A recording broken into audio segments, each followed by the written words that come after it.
For what really happened in the Barry Seal story, we found no spokesman more persuasive than this man.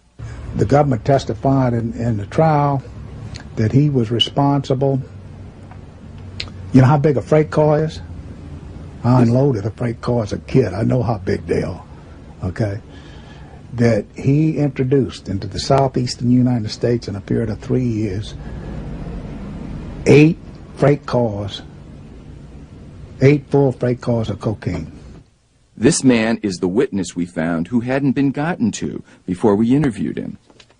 One of the things that Bush's task force was amazed at when he testified before the president's task force up there, which Bush was chairman, they couldn't understand how he evaded the radar screen in the Gulf of Mexico with his planes.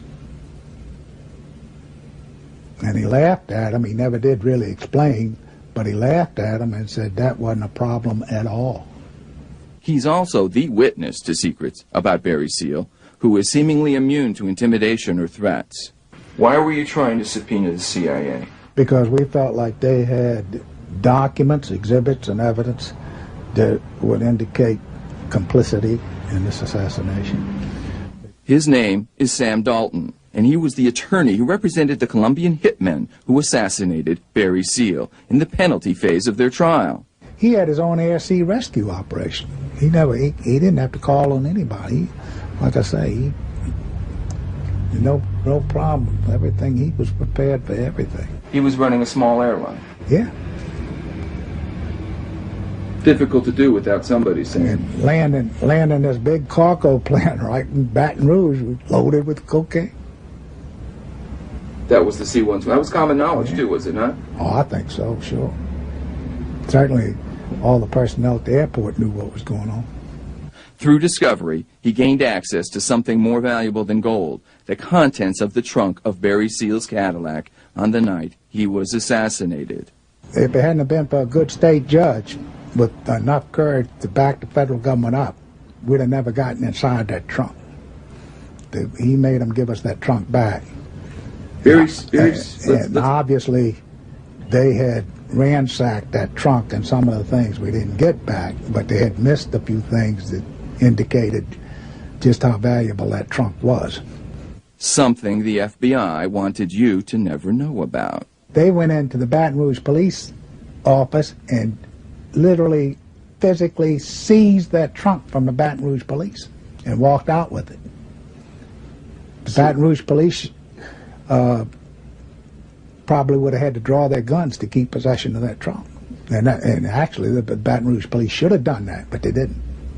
Because of his fearlessness and his access to the court system that no one else has been able to gain, he was able to penetrate just a little the veil surrounding Barry Seal. They wouldn't even honor the subpoena until the state judge,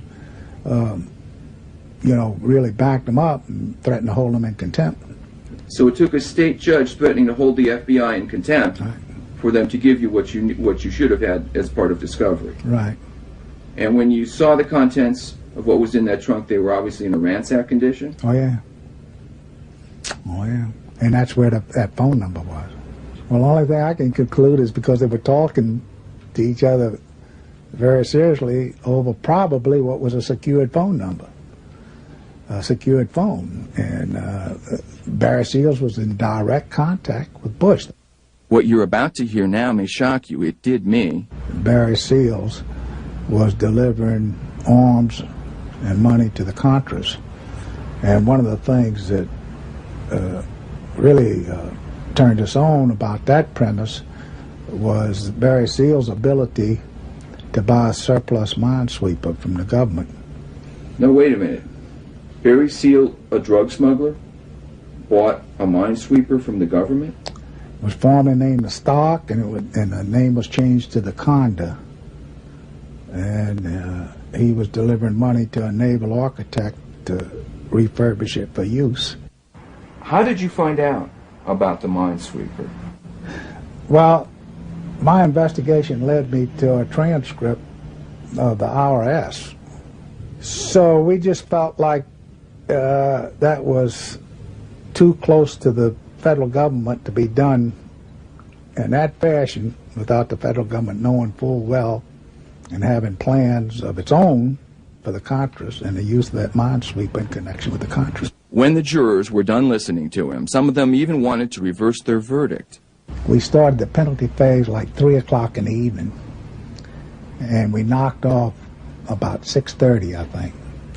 And during that time, I presented government in its three-piece suits and ties to the jury.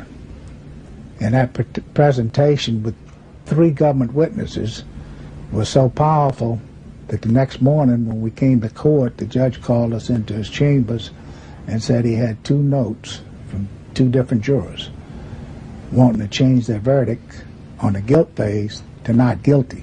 Who were these government witnesses that came forward to talk about Barry Seal? One of them was Lieutenant Thompson of the state police, describing how the government complicity in with Barry Seals, and when he caught Barry Seals red-handed after all of this, after Barry Seals had been sentenced in Florida, and he caught Barry Seals still smuggling, caught him red-handed at the dock, and the DEA and the CIA showed up and told the state police to butt out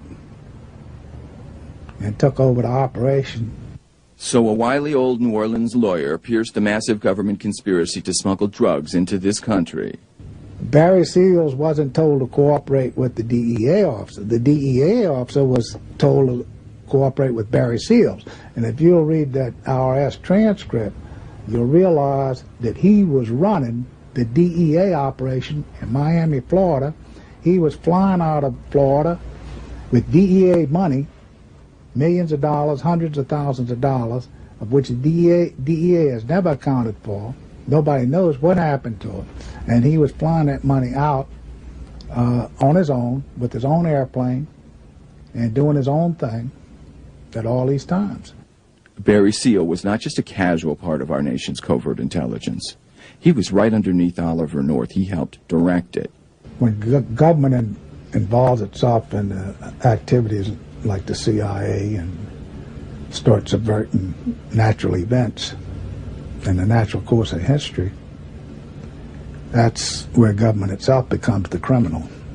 If you had the job of hiding every General Motors factory and every Chevrolet dealership and General Motors dealership in the country, could you hide all of that?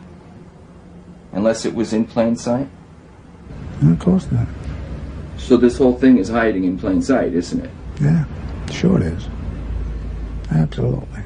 If you want to, I'll tell you something else. You want a scandal in this country?